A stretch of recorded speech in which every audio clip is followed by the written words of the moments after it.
Welcome to the Secure CIO, the podcast for technology executives who are tasked with hiring and retaining great cybersecurity leaders.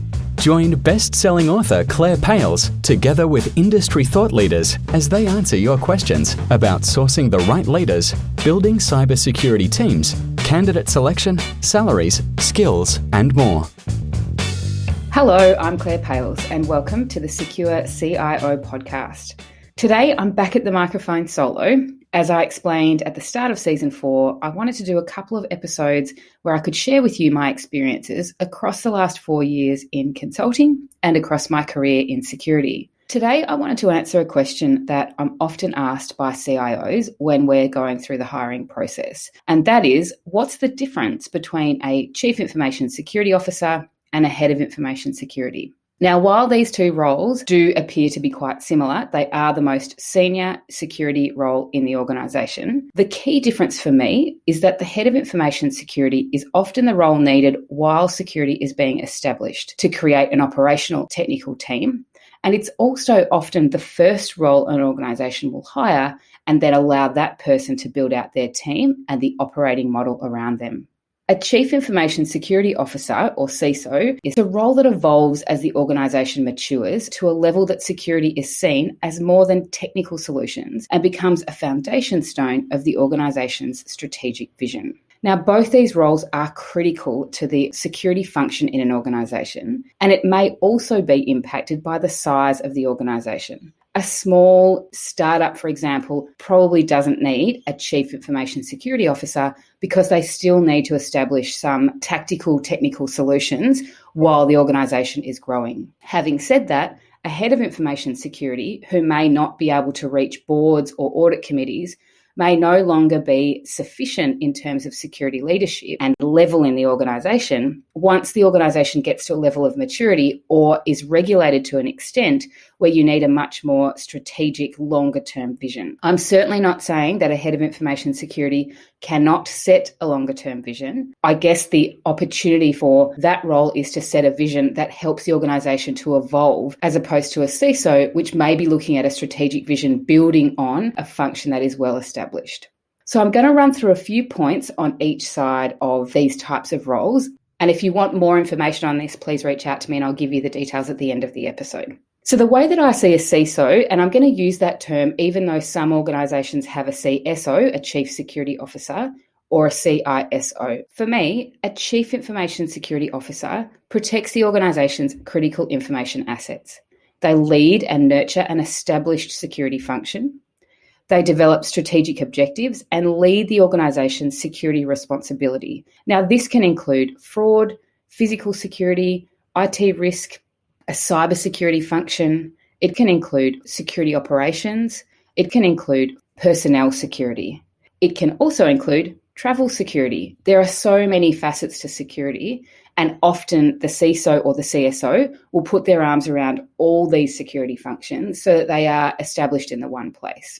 This can also be a legacy amalgamation that the CISO, when they come in, may decide to actually break some of these sections away if they fit better in other parts of the organisation. It really is about your own established operating model. The CISO or CSO will also do a lot of communicating with executives, the board, audit committees, and they will talk about threat and risk management and often be part of setting the risk appetite for the organisation on a regular basis. They often lead continuous assessments of current security practices and systems, and they're identifying areas for improvement all the time. They sign off and manage the security budget, because often by the time an organisation is at the level of having a CISO, they may have an established security budget, even if it still forms part of the tech budget. They document and own security policies. They devise strategies and implement IT solutions to minimise the risk of cyber attacks. And this level of seniority usually demands around a decade of IT security experience. Now, that's not necessarily a decade as a CISO. It usually just means a decade within a security-focused career. And the final point, which is absolutely a point of contention, is that a CISO will have decision-making authority. Now, an organisation can see a CISO in two lights. They can see a CISO as a decision maker, and they can also see a CISO as an advisor. Now, it really comes down to the organisation, the person the CISO is reporting to, the board, the maturity of the business as to whether or not this person or this role has decision-making power or is purely an advisory function. I can't tell you which one is right. It's really down to the organisation, but it's a critical decision to make when you are hiring a leader to decide whether or not they're going to be a decision maker or they're going to be an advisor. Because some candidates coming in will be very clear in their own mind what sort of role they want to come into and whether or not they want to be able to provide decisions that set the course of the organisation from a security perspective, especially in response to incidents. I'm now going to talk about heads of information security. And this could also be heads of cybersecurity or heads of security. They're all really just semantics. It's that head of role as opposed to the C-level role.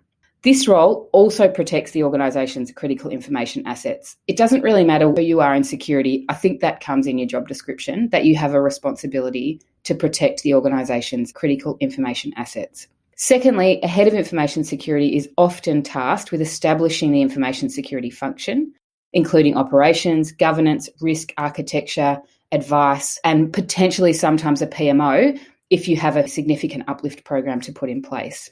They will develop and lead that information security uplift. They will deliver an information security strategic roadmap and some objectives. Now, they may not have been the one to write the strategy, but they will certainly be the one responsible for delivering against it. They are often required to roll up their sleeves, provide advice, whilst being a decision maker at their level in the organisation. They often lead a smaller tactical team, and they're really there to support an organisation's leaders to understand and mature the organisation's information security practices. I have experienced that this role is often a precursor to a CISO role as an organisation's security and risk posture matures. They document and own security policies just as the CISO does. They communicate with executives regarding threats, but this is often through board papers or audit committee papers that are presented by others in the organisation, which could be the CIO or a peer to the CIO, maybe the CFO, whoever the reporting line is for that head of information security. And they then write those board papers, not just to provide updates to threat and risk, but also provide updates to the security uplift program, the building of the function, the maturity. And if you have any regulations that your organisation is covered by, then this role would also be responsible for making sure that you work with internal audit and external auditors and also your regulator to ensure the controls you have in place are fit for the risks that your organisation is exposed to. That is by no means an exhaustive list of what the two roles are responsible for, but in my experience, that's what I have seen, is that organisations that are on the start of their journey will often implement a role that heads information security and helps the organisation to grow from an information security perspective. This is a very hands-on role and requires someone who's quite resilient and patient and has the ability to build a team. On the opposite side of the table, the CISO is often the role that an organisation matures to, where they're ready, they feel that their team is at a point where they can have a more strategic leader and someone who has less hands on the tools and much more a managing up responsibility.